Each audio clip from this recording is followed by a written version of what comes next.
Hello and welcome to the Nintendo Network, and today we're going to crock the vote. That is right, we're going to be talking about the Kremlings. Since Donkey Kong has been on a bit of a resurgence in 2018 with the Tropical Freeze and the DLC for Mario & Rabbids. But one thing you will see asked is, where is K. Rool, or where are the dinosaur lizard things Donkey Kong used to fight? Not sure I would qualify the Kremlings as dinosaurs, but a DK Jurassic Park crossover might be pretty awesome. And you know I'm all for anything Jurassic Park. Well, today, my friends, let's go through the history of the Kremlings and see what has happened to the proud reptilian empire. So let's first look back at Donkey Kong's original enemy. Wait, where are the Kremlings, you might be asking? Well, this is a common misconception. The Kremlings did not appear in the original Donkey Kong game, and are such not Donkey Kong's original enemy. In fact, that is not Donkey Kong. Well, it is. It's just Cranky Kong, who changed his name later when he got older. And Donkey Kong Jr. is the modern Donkey Kong with the tie. And I thought Sonic's timeline was hard to follow. So, from the original Donkey Kong games to the country games, there was a time skip. You know that thing animes love doing all the time? Well, Donkey Kong did it first. DK is a true trendsetter.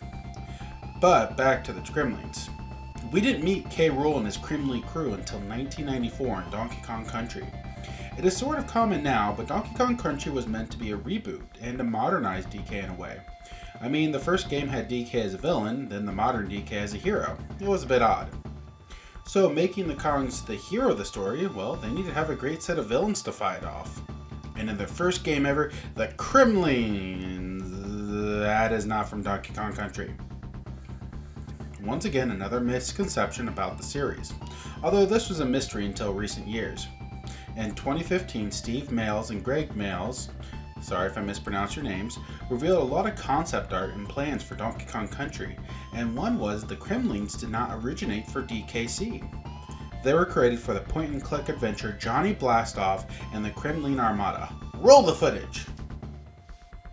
So we don't have any footage. So we know little to nothing beyond the Kremlings were repurposed for DKC. And we got the big bad himself, King K. Rool. Well, until Diddy's Conquest, then he was Captain K. Rool. And then in Dixie Kong's Double Trouble, he took the alias Baron K. Roolenstein. And then again in Donkey Kong 64, he takes the name King Crusher K. Rool in the final battle in the boxing ring. That game got weird at times. Maybe my senses were a bit dulled by the collectathon that was DK64. Also, K. Rool might have been one of the earliest cosplayers, it seems. But DK64 was released in 1999. The company that made the Donkey Kong Country games, Rare, and in fact created the Kremlings, was bought by Microsoft in 2002. Since Donkey Kong was owned by Nintendo, no more DK games were made by them. Okay, that doesn't count. You shouldn't play that version. Play this version, please. It's so much better. But alas, the purchase of Rare, the Kremlings were no more, and the proud reptilian empire perished, never to steal another banana again. Or so the masses would believe. You see, this is another misconception. See the trend there? When Rare was bought by Nintendo, they kept all their original IPs, Banjo, Conker, and most important, Tip Top. But through the power of contracts and lawyers and such, anything created for the Donkey Kong universe during their tenure was owned by Nintendo. So, Diddy Kong, Dixie Kong, Rambi, and yes, the Kremlings. So, if Nintendo owns them, where have they been? Well, they were in a few Donkey Kong games you probably never played. Donkey Kong the King of Swing and Donkey Kong Jungle Climbers for the Game Boy Advance and Nintendo DS respectively. K. Rool appeared in both, along with Kremling Krew as the antagonist to take over DK Island, and in Jungle Climbers, the universe. Looks like Bowser wasn't the only one doing that during the early 2000s. Even not as an antagonist, K. Rool was also in Super Sluggers for the Wii as a playable character. And although very few people remember it, he was also playable in Donkey Kong Barrel Blast. You know, the game that came out for the Wii but was very obviously meant for the GameCube and the bongo controllers. So now that it is established that Nintendo owns the Kremlings, you might be asking why Retro didn't use them for Return or Tropical Freeze. Well, as much as it was going to happen no matter what, Retro was going to be judged harshly for Donkey Kong Country Returns. They were going to be compared to Rare for taking the mantle from them. they're going to be judged for jumping from Metroid Prime series to the Donkey Kong games. So, to set themselves apart from Rare as much as possible, they created new villains, a new threat for the Kongs to face, and we got the Tiki Tak tribe. Nothing truly wrong with them, but they didn't leave an impact on me. Other than how Donkey Kong defeats Tiki Tong in the final fight, but we will glance over that as I feel if you have not beaten the game for yourself and seen it, you should.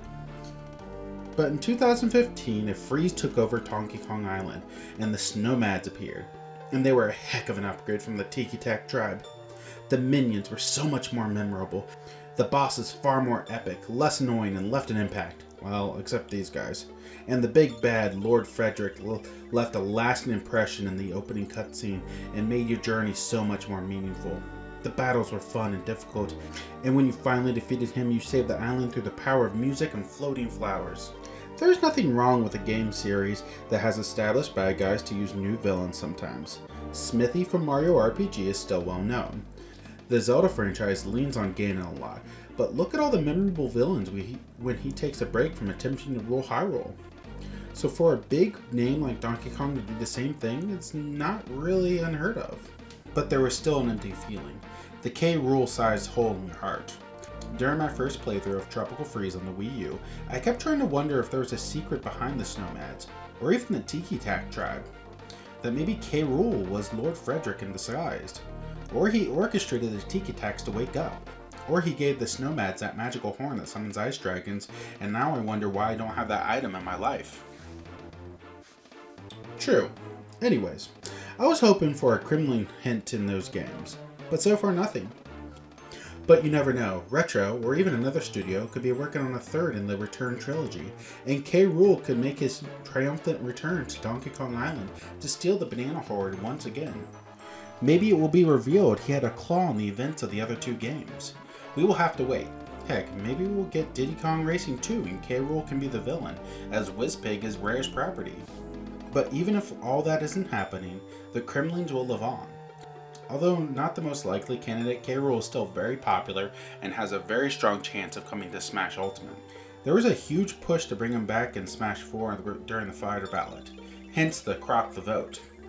But I do believe the Kremling Krew will sail again from Crocodile Island to face off against their eternal rivals, the Kongs. Wait a minute, gorillas and chimps fighting crocodiles and other reptiles. Makes as much sense as a plumber and a dinosaur dragon thing. Thank you for joining me here at the Nintendo Network. If you like this, make sure to like this video and subscribe to us here on YouTube, Facebook, and Twitter.